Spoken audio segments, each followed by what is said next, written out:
It is so discouraging living in Canada these days. There are so many people that are sleeping at the wheel as we go directly off of a cliff. Mark Carney has done the biggest betrayal yet, and he's pledging to bankrupt Canada in order to be relevant on the world stage again. There are only two options in Canada right now. Either we let him bankrupt us, or we have a mass awakening event in this country and we kick out this WEF banker before it's too late. The problem is we are running out of time. Let's get into this report.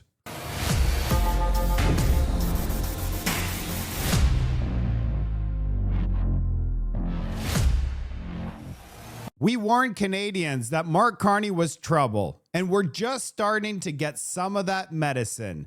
The medicine is catastrophic. I would call it irreversible. How do we find such lunatics is beyond me. We went from a drama teacher to crisis man. Mark Carney is trying to make Canada relevant again. After a 10-year clown show, Canada is seen as the most irrelevant country in the G20. Nobody's giving us a seat at the table. Just look at Washington, D.C. We're the #1 contributor to Ukraine, and we didn't even get a seat at the table. So what does Mark Carney have to do? He has to fly all the way to Europe alone. There's no other country meeting all of the EU members. And he promises the world. The promises that he made, we cannot keep as a country unless the plan is to completely bankrupt Canada. And when Mark Carney travels around the world, he doesn't have mainstream media protection. He gets media from the other countries that are actually doing honest reporting. And when they ask him questions, he's scrambling, he's all over the place, and when he responds, he promises the world. And the thing is, we can't offer anything to any country because all of our natural resources are locked up under eco-green red tape. I have a question. How bad do things need to get before Canadians just ditch the loonie altogether and we create our own currency? By doing this, we would completely remove the power that they have in Ottawa overnight. Wouldn't that be something? See, I have a feeling if Mark Carney continues down this path, Canada will be completely wiped out. And I know what you're going to say. Canada has the most resources out of any country on planet Earth. Then why are we suffering right now? Because we are run by complete imbeciles. We have the worst managers on planet Earth. We could be the richest country on planet Earth with actual healthcare, low crime rates, a system that works for everybody, but we do not have that. I know what you're going to say, but people still have this image of Canada as this generous country that has a high living standard and able to contribute on the world stage. But the reality check is we used to be 10 years ago. Today, we are nowhere near that position. And the reason is we got this wonderful drama teacher that showed up and drove this country into a downward spiral. On purpose, in my opinion, because here comes crisis man. We wouldn't even be talking about the 51st state 10 years ago. We would actually laugh at that thought. Now we have liberal supporters actually wanting to join the EU. So that means they're even feeling the pinch. The problem is these liberal supporters, they don't realize they can't afford that beautiful piece of steak anymore because of the liberal government. They'll blame Putin. They'll blame Trump. But Putin and Trump never asked Canada to go full tilt to become a net zero country. In fact, the US has ripped up the Paris Accord. The EU is also removing their industrial-based carbon pricing system in order to trade with the world because the EU is collapsing. My prediction is if we don't see things turn around by Christmas, well, I believe we'll have that mass awakening in Canada. And I hope I'm right, because if we don't get the mass awakening, Well, the alternative is not going to be pretty. For over 150 years, Canada had a stable immigration system where we would bring in enough people to be able to shelter them, give them health care, and also for them to contribute and add to our society. Until 2015, right here, is when Justin Trudeau, the drama teacher, opened up the floodgates, and all of the problems that we see in Canada today are thanks to the decisions made by a drama teacher in 2015. Look at the levels. They're not even slowing down under Mark Carney. I got more data for you. The Liberals, including Mark Carney, said that they would keep temporary foreign workers target for 2025. And the reason that they were going to lose the election is because Mark Miller destroyed immigration altogether. And they said they were going to bring in 82,000 maximum target. We just found out yesterday that the temporary foreign workers issue in the first 6 months is not only at 82,000, it has surpassed at 105,000, and we're only halfway through the year. If we double this, that's 210,000. It's almost 3 times their target. And this is at a time where youth unemployment's at 20%, and our unemployment in Canada is nearly 7%, 6.9%. Why are we bringing in temporary foreign workers when our economy is rapidly slowing and we don't even have enough work for the people that are already here? Ask yourself that question. A new report came out today that the CRA are only answering 5% of the total call volume. That means 9 out of 10 Canadians that call the CRA are not even speaking to an agent. But that's not the most troubling part. The most troubling part is the United States have cut their IRS to 77,000 agents serving 340 million Americans. We have 60,000 agents serving 40 million people. That means we have 1 agent for every 666 people. You would think we would get 10 times better service than the United States. We have a total collapse of public service, and this is a prime example. Now I want to show you a press release from Mark Carney today. And I have to warn you, this is some troubling news. And that's why yesterday the minister and I announced the extension of Canada's Operation Reassurance for another 3 years. This renewal will increase capabilities in Latvia to reinforce our collective defense and to bolster our cooperative security and strengthen that NATO deterrence. The extension of Operation Reassurance is part of our broader mission to rebuild, rearm, and reinvest in the Canadian Armed Forces. This June, along with our NATO allies, all of whom are many of whom are represented here today, along with our NATO allies, we committed to NATO's new defense pledge of investing 5% of our annual GDP in the next decade. For Canada, this will represent a quadrupling of our defense expenditures in cash terms by the end of this decade. We're making this year alone additional investments of $9 billion. And we're working with urgency and determination to increase our defense capabilities to meet the threats that are growing in the world.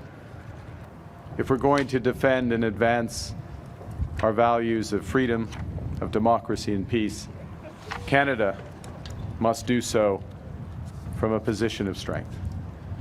In short, if we want a safer world, we need a stronger Canada. Just so people are aware, in order to have a strong Canada, we don't bankrupt the country in order to buff up our military spending. What we do is we become an economic superpower where our economy is so strong that we could actually afford to protect our country. Why is Mark Carney pledging 5% of NATO spending within 10 years and getting to 2% this year? Is there an imminent threat? Is this the most important thing right now that's going to turn things around in our economy and make us the strongest country in the G7? And the reason that he wants to spend so much money on the military is because Canada has become irrelevant on the world stage. And he believes if we buff up our military, it's going to make us this strong country. But on the back end, we have nothing going on in our economy whatsoever. They have stopped all prosperity with their anti-energy laws. And they're going to do Bill 5 and pick a couple projects which they haven't even named yet. The pace that Mark Carney is moving, like 170 days in office, and we have nothing to show for it. When he went to Germany to get this amazing deal with Germany, there's intent. The letter is a letter of intent.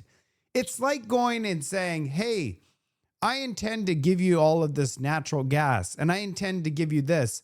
But these are medium-term, long-term things. We can't develop a natural gas port, LNG port, overnight. So instead of traveling the world and trying to be best friends with the EU and get nothing in return, we're just spending announcements. These are all spending announcements. Where's the economic development and financing and putting money back into Canada? There's no announcements for any deals for Canada right now. And it's because nobody wants to do business with Canada with a liberal-led government. Here's the announcement on the Canadian website. The Prime Minister of Canada says defense investment pledge of 5% of annual GDP by year 2035. And this year we're going to do 2% with an additional $9 billion. But I'm a data guy, so I like to do math. Currently, our expenses for Canada are $486 billion.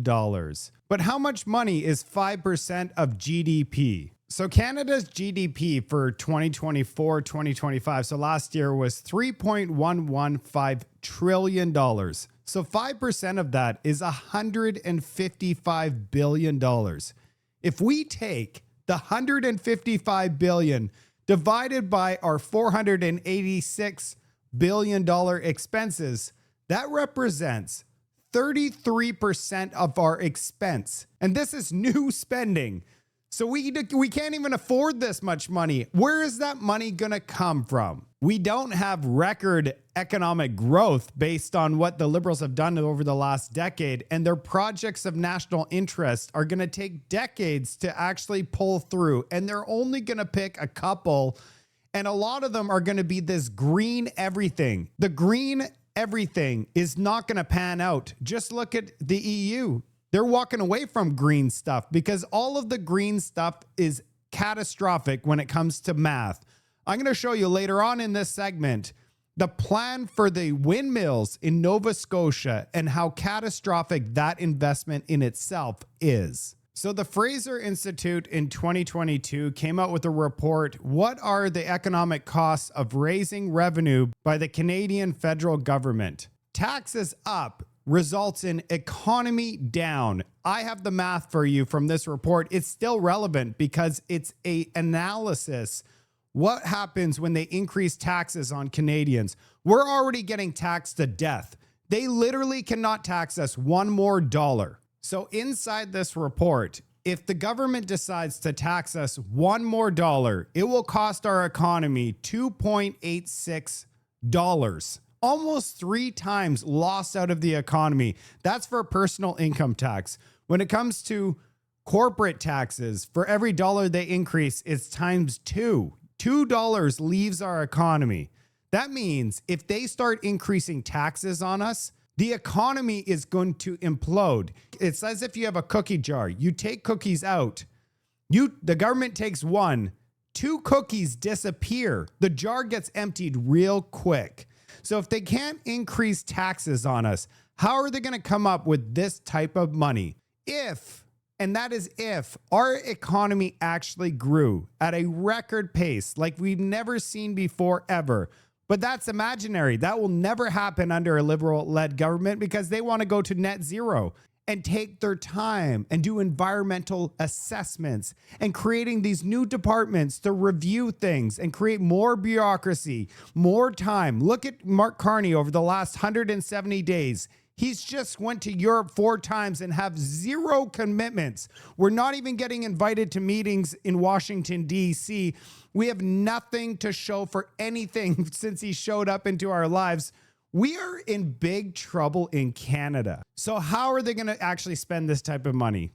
There's only really one way. They're going to have to print the money, borrow money, meaning we're going to be faced with record inflation in this country like we've never seen before, way worse than what we just had if we actually try to commit to that 5% NATO spending. That's why at the beginning of my segment, I said Canada would be finished as we know it. Couple more items from this report. 72% of our income is generated by either personal income tax or corporate income tax. And I'm sure a lot of you have seen the Laffer curve. So if you're at A, that's okay. But if you go to B, every single dollar more that is taxed out of the system makes economic growth go straight down. Yeah, you tax more, you take more out of somebody's pockets. They're not spending it back in the economy, making the cycle repeat. You're eliminating the money altogether. So this is a massive problem.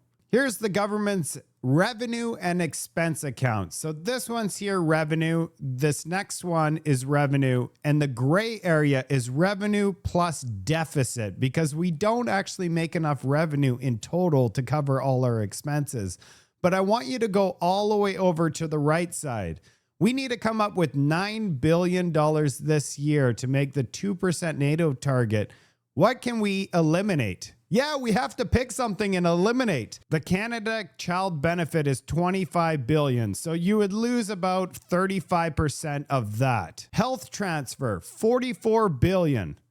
25% of your healthcare transfer would be gone. They're most likely not cut any of that stuff. They're going to just add it to the deficit. That means that we're going to be paying for it in our grocery prices. We're going to be paying for it in elevated everything, including higher mortgage interest rates, because when inflation goes up, so does the Bank of Canada's interest rates. All right, and now this is where things get serious. $155 billion. Let's just say our economy starts tanking and it goes down to $115 billion to get to the 5% commitment. Well, what we would do is we would cancel healthcare. We don't need healthcare in Canada. Social transfers, $15 billion, that's gone. EI benefits, $31 billion, gone. Elderly benefits, that's toast. Canada's childcare benefit, toast. What we're left with is operating expenses for the government and other transfer payments of $86 billion. So, in a nutshell, if we commit 5% of NATO, you could say goodbye to all public services from our federal government. It would all go towards military. And if they decided not to cut any of these, you're going to be living in a tent in a forest, foraging for mushrooms. Sounds exciting, doesn't it? You have Justin Trudeau, that once we were the most respected country on the planet, where we would flaunt our Canada flag with respect. We'd be at all the meetings and all the tables, including Washington, D.C. Then 10 years later of drama queen destruction, we get Crisis Man. He only shows up in a crisis. And now he's saying he's going to bankrupt us to do 5% of NATO spending so that we're relevant around the world. Do you get all that, Canada? The drama teacher made us irrelevant, and Crisis Man is going to destroy this country. I don't want to leave everybody hanging so depressed. So how exactly can we solve this? We should increase military spending, but we can't increase military spending for money that we don't have and we have to print it out of a printing press. The only way that we could increase military spending is if we increase our economy. And that is something that this liberal leader is not going to be able to do because of his green agenda. So the only way for us to turn this thing around is for a mass awakening event where Canadians have had enough. They can't afford food. Are we going to have to wait to that level, though? We need Canadians to wake up now and demand change. And it's not going to be this Liberal-led government. There's no chance that this government's going to turn things around. They all need to be removed, and they need to be removed immediately. That's some heavy stuff, but we're not done with the heavy stuff. We're going to move on to Nova Scotia, offshore wind. So this project would make sense if we were plugging the offshore wind turbines into a home, because that would lead to 100% efficiency. Here's where the problem is. They want to use all of these wind turbines to create green hydrogen industry. And the benefit here is the proximity to European markets seeking clean fuel options. You know, the problem with this entire thing, and we're going to get into the problem. And I can't make a video without the National Roast on X. He just published Elbows Crash. That leads me to my analysis of the wind farms. I love data, and I also love math. Everything needs to be based on common sense. If it doesn't make sense, I'm not going to buy into it. I can't wait to explain to you the Canada-Germany Hydrogen Alliance. Germany came to Canada years ago and said, "We'd love your LNG to keep the lights on." Justin Trudeau said there was zero business case. Instead, we get Mark Carney, and now he's offering them fertilizer, not to grow food. The fertilizer is going to be used to burn in power plants. This is the Canada-Germany Hydrogen Alliance, and when you see how it works, you're going to understand why this is the dumbest, most destructive energy scams ever. You can't even make it up. Here's the pitch, Canada.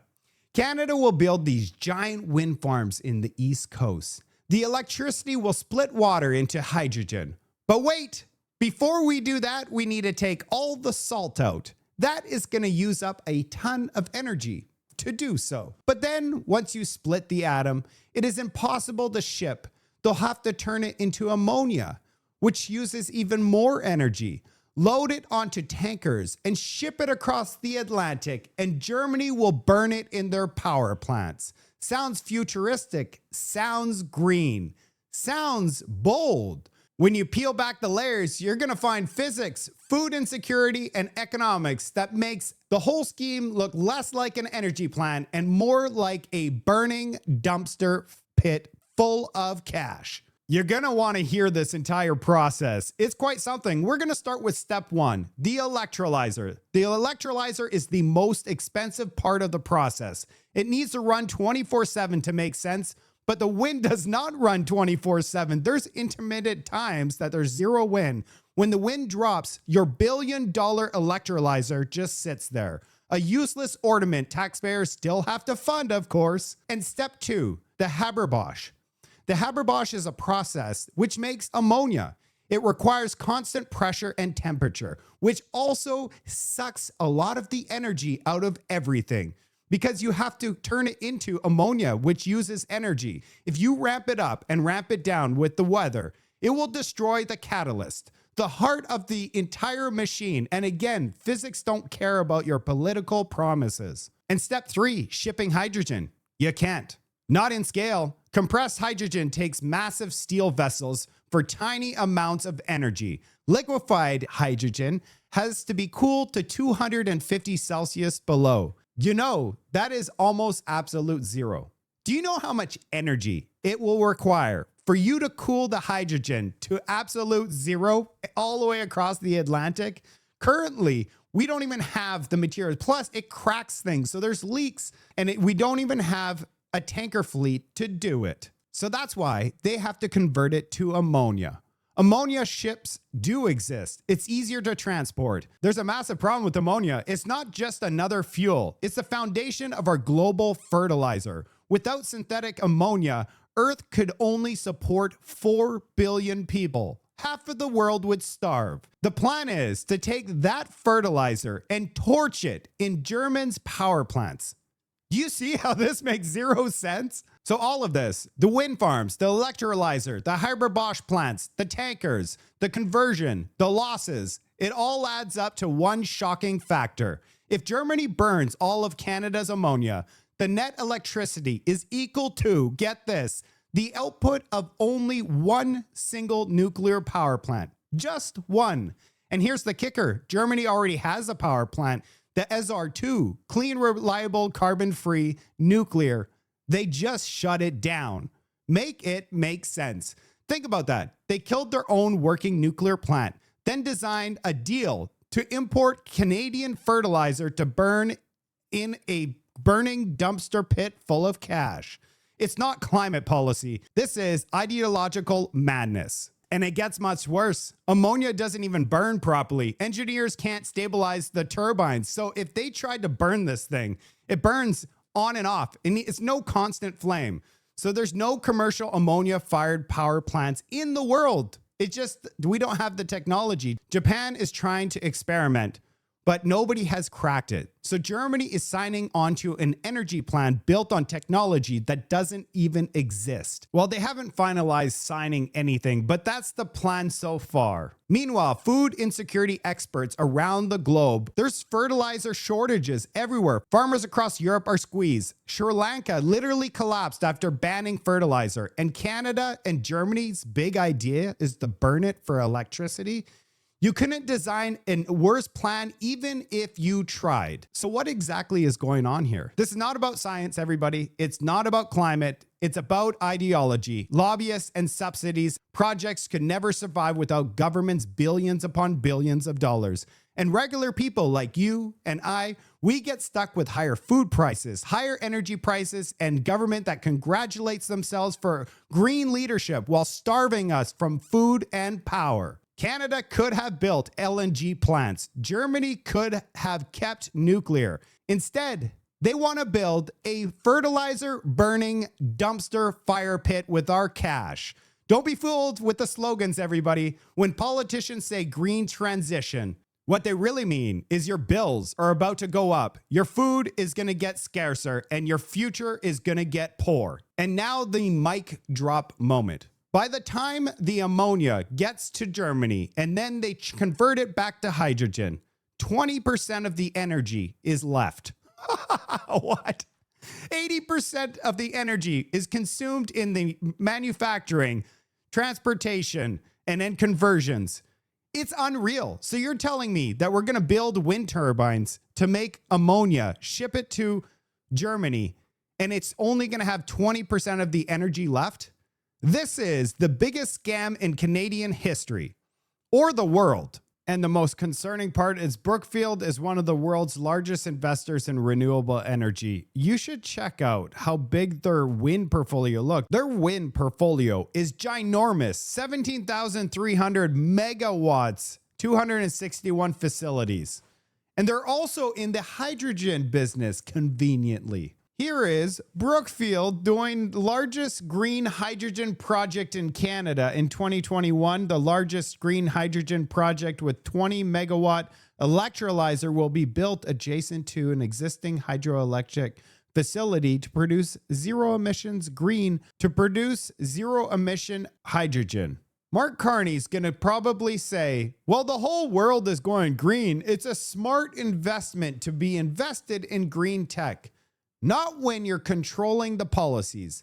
And if they control the policy in Nova Scotia to make these wind farms to create hydrogen, then ammonia, then ship it, then distribute it to Germany, and then they have to convert it and burn it in their power plants at 20% efficiency, wake up, Canada. We're nearing the end of the report. We should be somewhat excited because we received this from the Canadian government. A joint declaration of intent between Canada and Germany on critical minerals. And if you look at the bottom, this JDI is not legally binding and does not create any financial commitment. Thank goodness. The intent and no financial commitment. Hopefully this means that Germany is waking up to the fact that getting ammonia from Canada with 20% efficiency makes absolutely zero sense. What we should be doing is selling them our natural gas. And we need to get rid of the liberals because they're not going to allow us to develop all of our natural resources in the masses. Like, let's build them all. 17 different ports.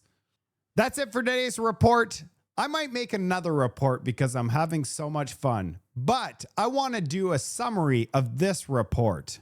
Mark Carney and the Liberal government is the worst government in Canadian history. It's been 170 plus days, and we've seen absolutely zero results. In fact, the US is no longer talking to Canada. We have Doug Ford flexing his muscles saying we're not buying any US booze. Our country is fracturing across the board. We're not united whatsoever. And our plan is to reach net zero by 2050. We still have the EV mandate. There's nothing good coming from this Liberal government. Their projects of national interest are going to be positioned to make Brookfield rich. That is it. And you and I are going to have to pay the bill. I'll see you on the next report.